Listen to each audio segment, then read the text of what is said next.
Nabalevo Mr. Waimuta, Chairman of Biosecurity Authority of Fiji. The Chief Executive Officer,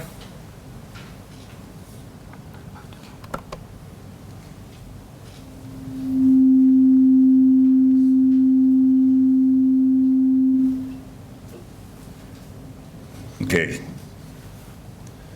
I think some of the very things we are trying to prevent moving around have moved into this thing.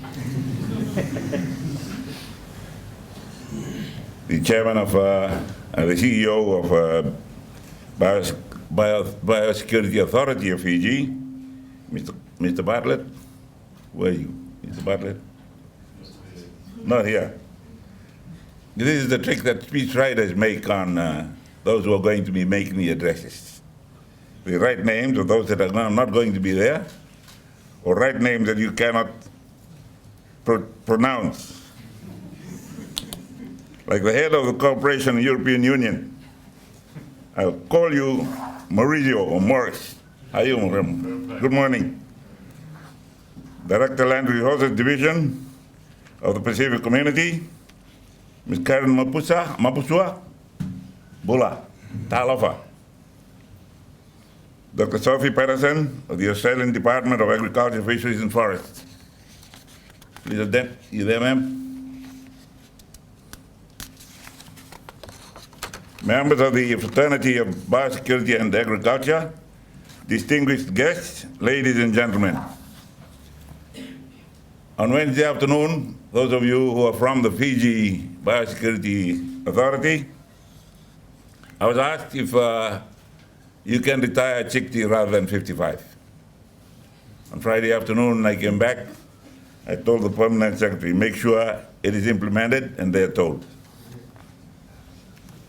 Distinguished guests, ladies and gentlemen. Nisa Bulwenaka, and a very good morning to you all.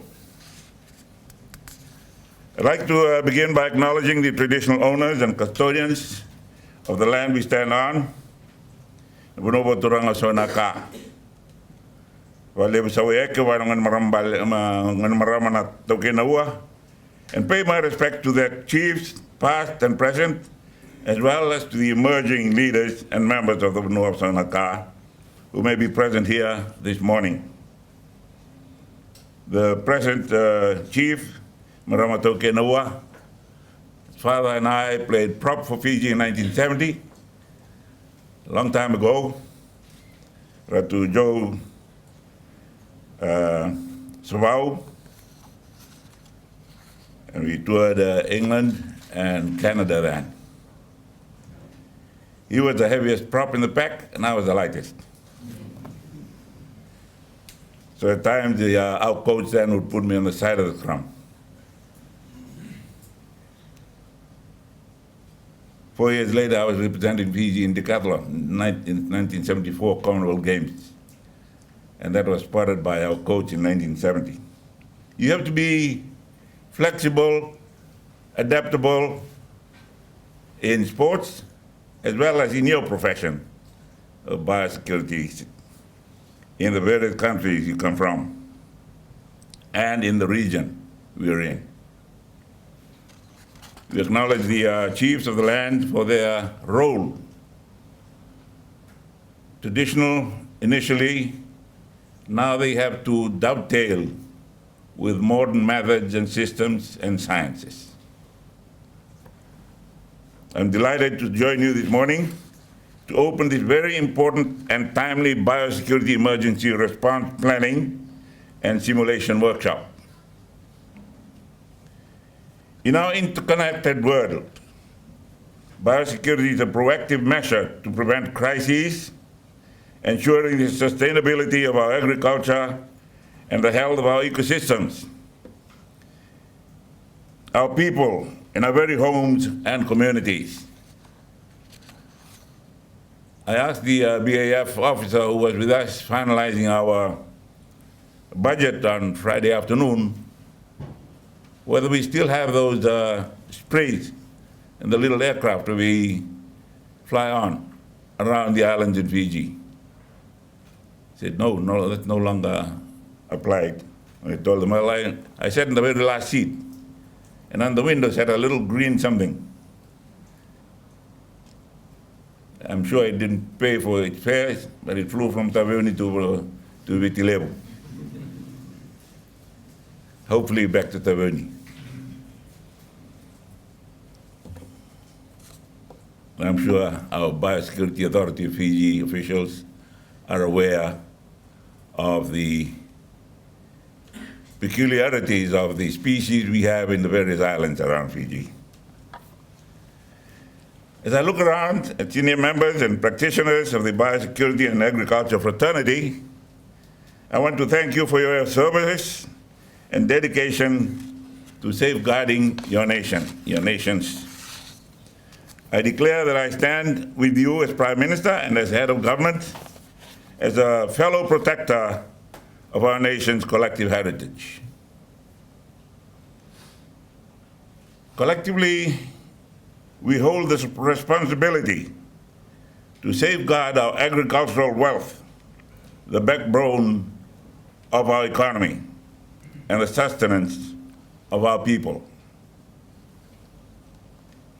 Biosecurity is our first line of defense against global threats posed by pests, diseases, and invasive species.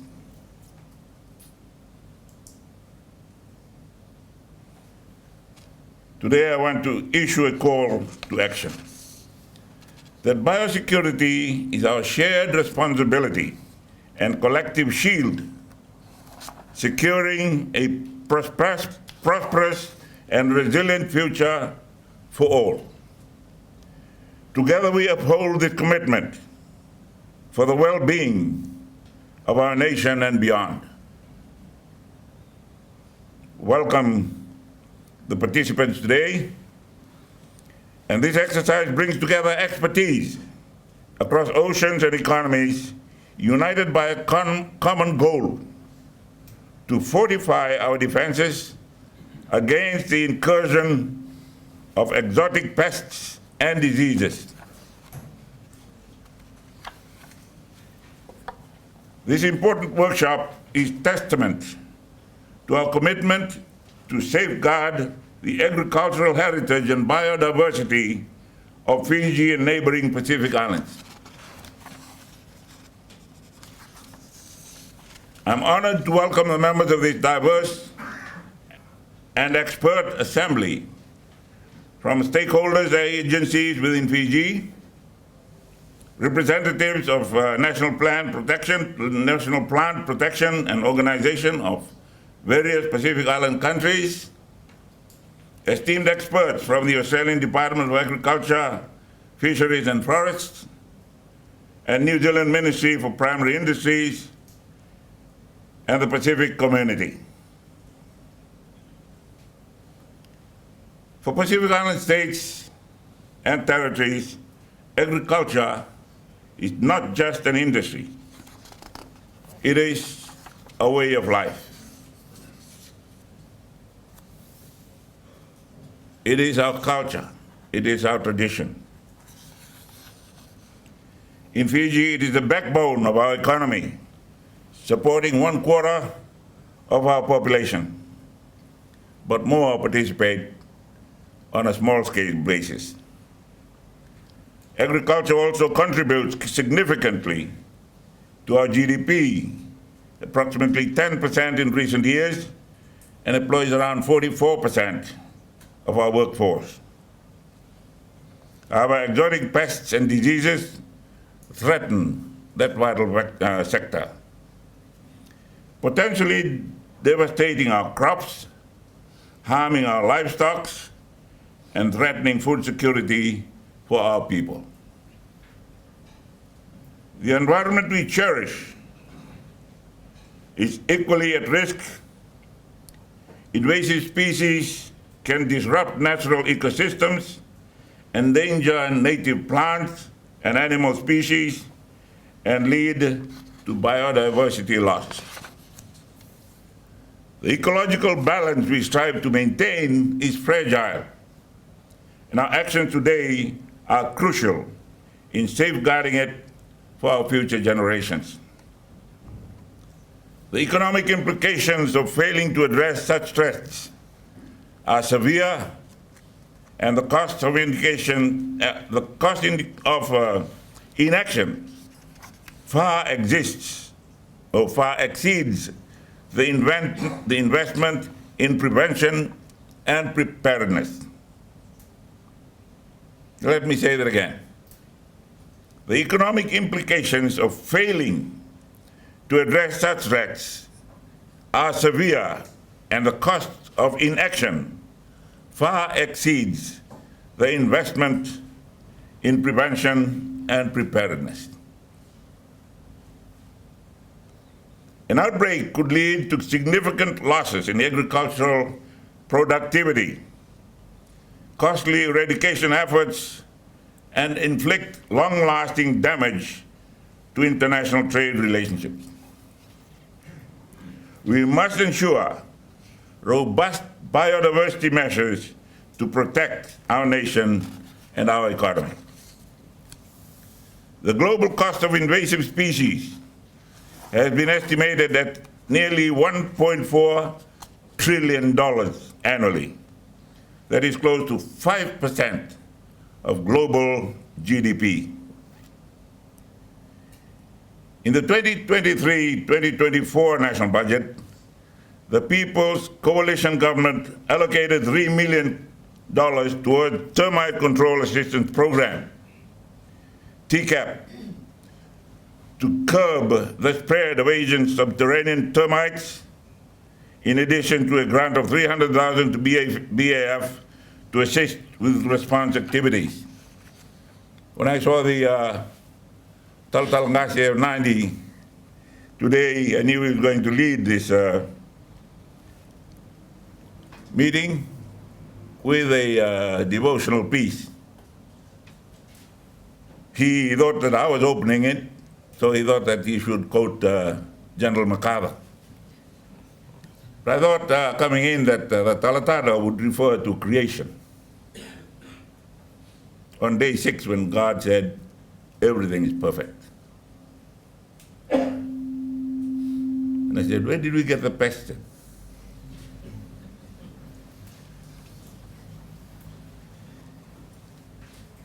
And I thought he would highlight the fragile thinking of human beings.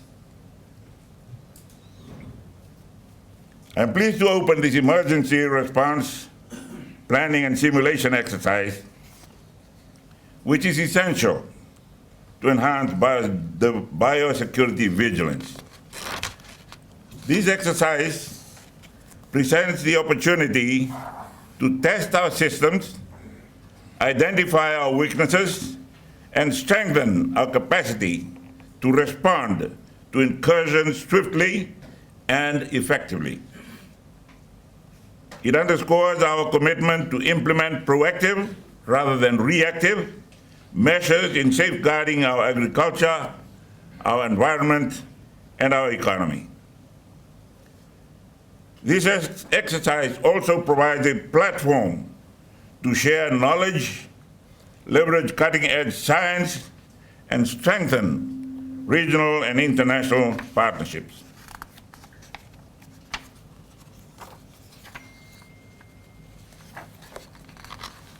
On behalf of the Fiji government, I extend my gratitude to the Australian government for funding this critical exercise throughout the Australian Department, or through the Australian Department of Agriculture, Fisheries and Forests, and also to the Pacific Community, South Pacific Commission for their South Pacific Community for their co-funding. At this juncture, I would also like to highlight the recent achievements between Biosecurity Authority of Fiji and the Department of Agriculture, Fisheries and Forestry of Australia in terms of market access, a testament to the power of collaboration. With these remarks, ladies and gentlemen, I officially open the Biosecurity Emergency Response Planning and Simulation Workshop. I urge you all to fully engage in this exercise with a sense of urgency, dedication, and deep commitment to protecting our beloved nations.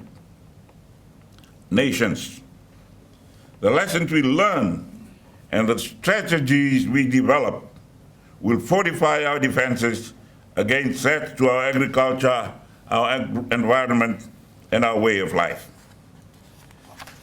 As we stand united, let us remember that the strength of our defenses lies not in isolation, but in our shared knowledge, shared experiences, and an unwavering spirit of cooperation that binds us. I wish all participants a successful collaboration, and I look forward to receiving an update on the result of your collaborative exercise this week. I also hope that our great guests from the Pacific family and members of our Valley, Australia and New Zealand will enjoy their stay in Fiji and see a bit of what Fiji has. And I'm sure you will all realize how much we cannot afford to lose. And thank you.